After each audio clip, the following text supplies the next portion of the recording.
नमस्कार. स्पर्धा परीक्षांची तयारी करणाऱ्या सर्व परीक्षार्थींचं स्वागत आहे. याच्या आधी आपण 3 पंचवार्षिक योजना आणि त्याच्यानंतर योजनेला सुट्टी होती. ह्या 3 पंचवार्षिक योजना आणि योजनेची सुट्टी आपण पाहिलेलं आहे. आता ही 4थी पंचवार्षिक योजना आपल्याला पाहायची आहे. ओके, 4थी पंचवार्षिक योजना. सर्वात आधी योजनेचा कार्यकाल. योजनेचा कार्यकाल किती आहे तर 1 एप्रिल 1969 ते 31 मार्च 1974 हा योजनेचा कार्यकाल आहे. आणि ह्या योजनेसाठी मसुदा कोणी बनवला होता म्हणजे योजनेला सुट्टी लागायच्या आतमध्ये अशोक मेहता यांनी हा 4थ्या पंचवार्षिक योजनेचा मसुदा बनवला होता. पण नंतर योजनेला सुट्टी असल्यानंतर धनंजय गाडगे यांनी पुन्हा नव्याने या 4थ्या पंचवार्षिक योजनेचा मसुदा बनवला. ओके, नंतर योजनेच्या अध्यक्षा कोण आहेत त्या इंदिरा गांधी आणि योजनेच्या उपाध्यक्ष कोण आहेत धनंजय गाडगे, सी सुब्रमण्यम आणि दुर्गाप्रसाद धर. तर धनंजय गाडगे हे मे 1971 पर्यंत योजनेचे उपाध्यक्ष होते. सी सुब्रमण्यम मे 1971 ते जुलै 1972 पर्यंत उपाध्यक्ष होते आणि दुर्गाप्रसाद धर हे जुलै 1972 पासून योजनेचे 4थ्या पंचवार्षिक योजनेचे उपाध्यक्ष होते. आता योजनेचे जे प्रतिमान आहे ते कशावरती आधारित आहे तर ॲलन एस मान आणि अशोक रुद्र यांच्या खुले सातत्य प्रतिमानावरती 4थ्या पंचवार्षिक योजनेचे प्रतिमान हे आधारित आहे. त्यालाच आपण काय म्हणतो ओपन कन्सिस्टन्सी मॉडेल. तर ह्या 4थ्या पंचवार्षिक योजनेसाठी संकल्पित GDP वृद्धी दर किती ठरवला होता तर 5.7%, पण प्रत्यक्षामध्ये साध्य किती झाला 3.2%. ओके, 5.7% GDP संकल्पित ठरवला होता पण प्रत्यक्षात साध्य झाला 3.2%. योजनेचा मुख्य भर कशावरती होता तर स्वावलंबनवरती आणि योजनेचं उपनाव काय आहे तर गाडगे योजना. धनंजय गाडगे यांनी 4थ्या पंचवार्षिक योजनेचा आराखडा तयार केला होता म्हणून याला योजनेचं उपनाव असं काय म्हणता येईल तर गाडगे योजना. योजनेचं घोषवाक्य काय आहे तर स्थैर्यासह आर्थिक वाढ. ओके, योजनेचं घोषवाक्य स्थैर्यासह आर्थिक वाढ. आणि 4थ्या पंचवार्षिक योजनेमध्ये करण्यात आलेली महत्त्वाची घोषणा कोणती तर गरिबी हटाव ही कोणी केली होती इंदिरा गांधी यांनी. योजनेची असणारी इतर महत्त्वाचे उद्दिष्ट कोणते आहेत तर सामाजिक न्यायासह आर्थिक वाढ, समतोल प्रादेशिक विकास साधने आणि स्वावलंबन अशी योजनेची इतर महत्त्वाची उद्दिष्ट आहेत. योजनेवरती एकूण किती खर्च करण्याचं प्रस्तावित होतं तर 15,900 कोटी रुपये. प्रत्यक्षात खर्च किती झाला 15,799 कोटी रुपये. आता कोणत्या क्षेत्रावरती जास्त खर्च करण्यात आला 4थ्या पंचवार्षिक योजनेदरम्यान तर कृषी क्षेत्रावरती एकूण 24% खर्च करण्यात आला. कृषीनंतर उद्योग 23%, वाहतूक 20%, सामाजिक सेवा 18% आणि ऊर्जा 15%. असा ह्या क्षेत्रावरती कृषीनंतर असा खर्च करण्यात आला. एकूण उद्योग 23%, वाहतूक 20%, सामाजिक सेवा 18% आणि ऊर्जा 15%. आता हे झाले म्हणजे हे बेसिक झालं सगळं योजनेचं प्रस्तावित जे आहे ते. म्हणजे योजनेचा कार्यकाल 1 एप्रिल 1969 ते 31 मार्च 1974. योजनेचा मसुदा अशोक मेहता यांनी तयार केला होता योजनेला सुट्टी लागायच्या आतमध्ये 1966 मध्ये. नंतर योजनेला सुट्टी असल्याने धनंजय गाडगे यांनी नव्याने मसुदा तयार केला. योजनेचा अध्यक्ष इंदिरा गांधी, उपाध्यक्ष धनंजय गाडगे, सी सुब्रमण्यम आणि दुर्गाप्रसाद धर. योजनेचं प्रतिमान ॲलन मान आणि अशोक रुद्र यांच्या खुले सातत्य प्रतिमानावरती आधारित ओपन कन्सिस्टन्सी मॉडेल याला म्हणतो.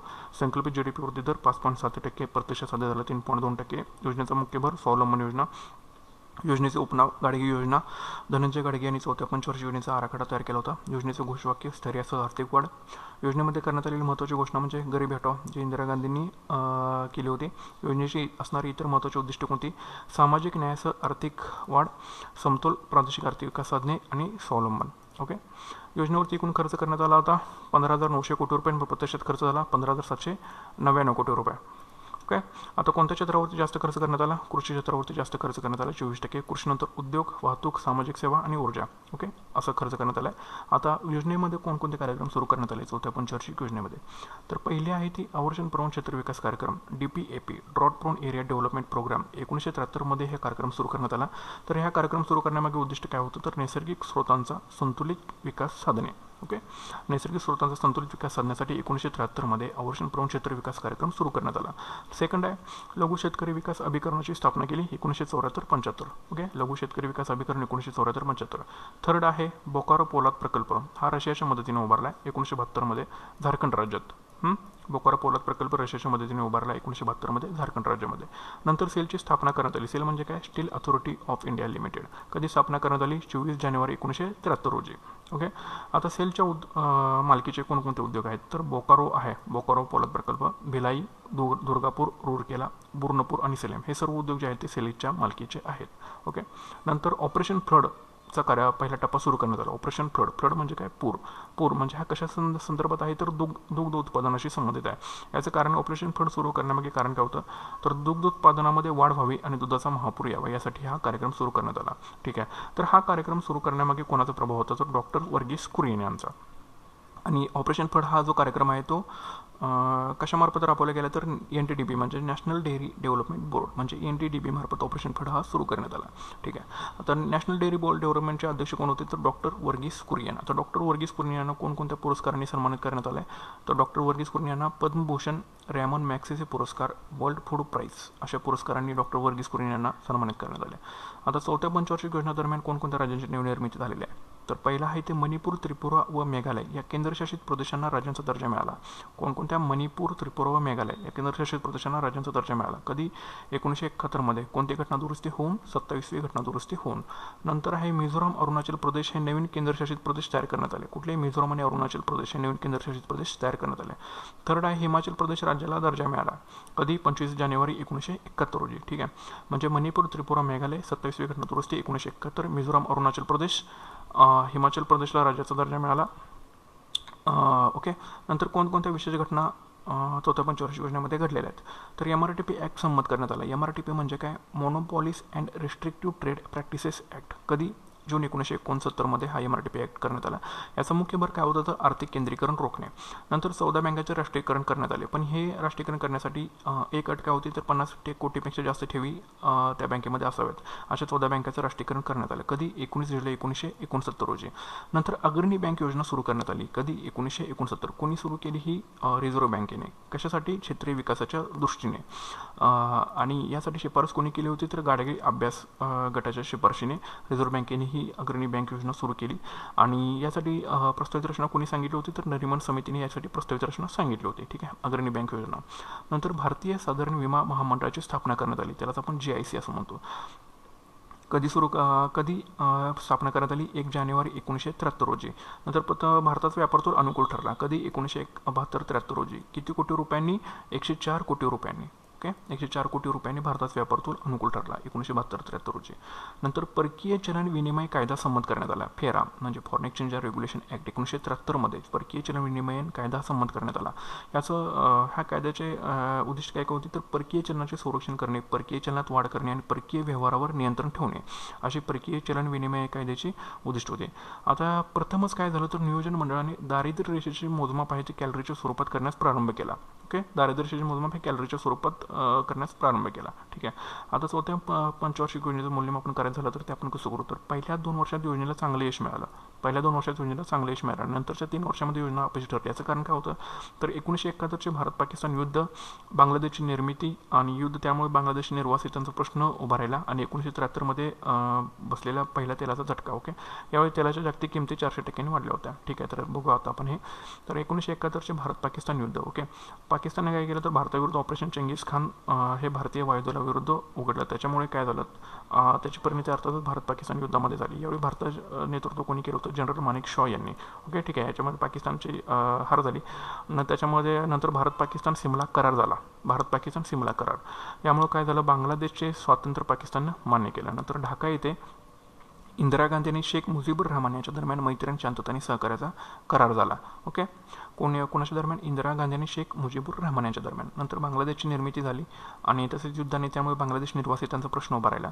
1973 मध्ये पहिला तेलाचा झटका बसल्याच्या जागतिक तेलाच्या किमती ज्या आहेत ते 400% वाढले. यालाच आपण काय म्हणतो ऑइल क्रायसिस किंवा तेलाचे संकट असं म्हणतो. अच्छा. ठीक आहे. हे होण्यामागे कारण काय होतं तर योम किपूर युद्ध जे कोणामध्ये झालं होतं इजिप्त आणि इस्रायलमध्ये 1973 साली. याचाच परिणाम म्हणून काय झालं तर जागतिक तेलाच्या ज्या किमती आहेत OPEC कंट्रीजमधल्या त्या 400% वाढल्या. ठीक आहे. तर ही अशी चौथी पंचवार्षिक योजना आहे. तर ह्या योजनेमध्ये लक्षात ठेवण्यासारख्या गोष्टी कोणत्या आहेत तर कार्यकाल 1 एप्रिल 1969 ते 31 मार्च 1974. योजनेचा मसुदा सुरुवातीला म्हणजे अशोक मेहतांनी तयार केला होता सुट्टी लागायच्या आतमध्ये. त्याच्यानंतर धनंजय गाडगे यांनी तयार केला. अध्यक्षा इंदिरा गांधी, उपाध्यक्ष धनंजय गाडगे, C. सुब्रमण्यम, दुर्गाप्रसाद धर. योजनेचं प्रतिमान ॲलन मान आणि अशोक रुतर यांच्या खुले सातत्य प्रतिमानावरती आधारित आहेत. त्यालाच आपण ओपन कन्सिस्टन्सी मॉडेल असं सुद्धा म्हणतो. संकल्पित GDP विरुद्ध दर किती ठरवला होता आपण 5.7% म्हणून प्रत्यक्षात साध्य झाला 3.2%. योजनेचा मुख्य भर कशावरती आहे स्वावलंबन योजनेवरती. योजनेचं उपनाव आहे गाडगे योजना. धनंजय गाडगे. कारण का धनंजय गाडगेने स्वतः योजनेचा आराखडा तयार केला होता. योजनेचं घोषवाक्य काय आहे स्थैर्यासह आर्थिक वाढ. योजनेमध्ये करण्यात आलेली महत्त्वाची घोषणा कोणती गरिबी हटवा कोणी केली होती इंदिरा गांधी यांनी. योजनेची असणारी महत्त्वाची उद्दिष्ट काय सामाजिक न्यायासह आर्थिक वाढ, समतोल प्रादेशिक विकास साधने आणि स्वावलंबन. योजनेवरती करण्यात आलेले एकूण खर्च किती 15,799 कोटी, प्रत्यक्षात ठरवला होता पण किती 15,900 कोटी. कोणत्या क्षेत्रावरती चौथ्या पंचवार्षिक योजनेदरम्यान जास्त खर्च करण्यात आला तर कृषी क्षेत्रावरती, एकूण किती 24%. कृषीनंतर उद्योग, वाहतूक, सामाजिक सेवा आणि ऊर्जा असा हा क्रम आहे. ओके, हा क्रम लक्षात ठेवा. नंतर योजनेमध्ये सुरू करण्यात आलेले कार्यक्रम कोणते आहेत? आवर्षण प्रवण क्षेत्र विकास कार्यक्रम DPAP, drought prone area development programme 1973 साली आवर्षण हा कार्यक्रम सुरू करण्यात आला. याचं उद्दिष्ट काय? नैसर्गिक स्रोतांचा संतुलित विकास साधणे. नंतर लघु शेतकरी विकास अभिकरण 1974-75. बोकारो पोलाद प्रकल्प रशियाच्या मदतीने सुरू केला 1972 मध्ये, झारखंड राज्यामध्ये आहे तो. नंतर सेलची स्थापना करण्यात आली, steel authority of India limited, कधी 24 जानेवारी 1973 रोजी स्थापना करण्यात आली. बोकारो, भिलाई, दुर्गापूर, रूरकेला, बुर्नपूर, सलेम हे सर्व जे उद्योग आहेत ते सेलच्या मालकीचे आहेत. नंतर ऑपरेशन फ्लड हा दुग्ध उत्पादनात वाढ व्हावी आणि दुधाचा महापूर यावा यासाठी हा कार्यक्रम सुरू करण्यात आला. तर डॉक्टर वर्गीस कुरियन यांच्या प्रभावाने हा कार्यक्रम सुरू करण्यात आला 1970 मध्ये. ओके, हा कोणामार्फत कार्यक्रम सुरू करण्यात आला तर NDDB, national dairy development board मार्फत हा कार्यक्रम सुरू करण्यात आला. ओके, NDDBचे अध्यक्ष कोण होते? डॉक्टर वर्गीस कुरियन. डॉक्टर वर्गीस कुरियन यांना कोणकोणत्या पुरस्काराने सन्मानित करण्यात आले? पद्मभूषण, रॅमन मॅग्सेसे पुरस्कार आणि वर्ल्ड फूड प्राइज अशा पुरस्काराने त्यांना सन्मानित करण्यात आलेला आहे. नंतर चौथ्या योजनेदरम्यान नवीन राज्यांची निर्मिती झाली. कोणकोणत्या? मणिपूर, त्रिपुरा व मेघालय केंद्रशासित प्रदेशांना राज्यांचा दर्जा मिळाला 27व्या घटना दुरुस्ती होऊन 1971 मध्ये. नंतर मिझोराम आणि अरुणाचल प्रदेश हे नवीन केंद्रशासित प्रदेश तयार करण्यात आले. हिमाचल प्रदेशला राज्याचा दर्जा मिळाला 25 जानेवारी 1971 मध्ये. नंतर कोणकोणत्या विशेष घटना घडलेल्या आहेत? तर MRTP ॲक्ट हा संमत करण्यात आला जून 1969 मध्ये. मुख्य भर कशावरती होता? आर्थिक केंद्रीकरण रोखणे. MRTP म्हणजे काय? Monopolies and restrictive trade practices act. Okay, नंतर ज्या बँकांच्या ठेवी 50 कोटीपेक्षा जास्त आहेत अशा 14 बँकांचं राष्ट्रीयकरण करण्यात आलं 19 जुलै 1969 रोजी. नंतर रिझर्व्ह बँकेने क्षेत्रीय विकासाच्या दृष्टीने अग्रणी बँक योजना गाडगीळ अभ्यास गटाच्या शिफारशीनुसार आणि नरिमन समितीच्या प्रसिद्धीनुसार सुरू केली. ओके, नंतर भारतीय साधारण विमा महामंडळाची स्थापना केली 1 जानेवारी 1973 रोजी. भारताचा व्यापार तोल हा अनुकूल ठरला 1972-73 मध्ये 104 कोटी रुपयांनी. ओके, नंतर परकीय चलन विनिमयन कायदा संमत करण्यात आला 1973 मध्ये. ओके, तर हे कशासाठी कायदा संमत करण्यात आला तर परकीय चलनाचे संरक्षण करणे, परकीय चलनात वाढ करणे, परकीय व्यवहार नियंत्रण ठेवणे आणि प्रथमच नियोजन मंडळाने दारिद्र्याचे मोजमाप हे कॅलरीच्या स्वरूपात करण्यास प्रारंभ केला. आता चौथ्या पंचवार्षिक योजनेचे मूल्यमापन आपण करायचं झालं तर कसं करू आपण? तर पहिल्या 2 वर्षात योजनेला चांगले यश मिळालं, पण नंतरच्या 3 वर्षामध्ये योजना अपयशी ठरली. याचं कारण काय? 1971चं भारत पाकिस्तान युद्ध, बांगलादेशच्या निर्वासितांचा उभा राहिलेला प्रश्न आणि 1973 मध्ये बसलेल्या तेलाचे झटके. ओके, 1971 भारत पाकिस्तान युद्ध हे ऑपरेशन चंगीज खान पाकिस्तान भारतीय वायुदलाविरुद्ध राबवलं त्याची परिणती म्हणून 1971 भारत पाकिस्तान युद्ध झाले. यावेळी भारताचे नेतृत्व कोणी केलं? जनरल माणिक शॉ यांनी केलं. नंतर भारत पाकिस्तान हा सिमला करार झाला.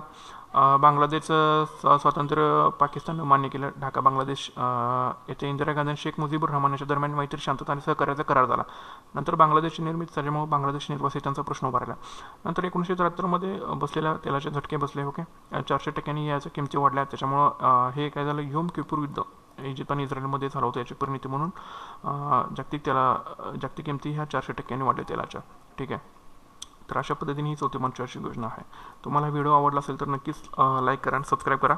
ओके, आणि याच्यानंतर तुम्ही सबस्क्राईब केल्यानंतर जे नवीन व्हिडिओ मी टाकत जाईन ते तुम्हाला तुमच्या ऑटोमॅटिक त्याचं अपडेशन तुम्हाला तुमच्या अँड्रॉइड मोबाईलवरती किंवा तुमच्या मेल ID वरती तुम्हाला मिळून जाईल. Okay, thank you.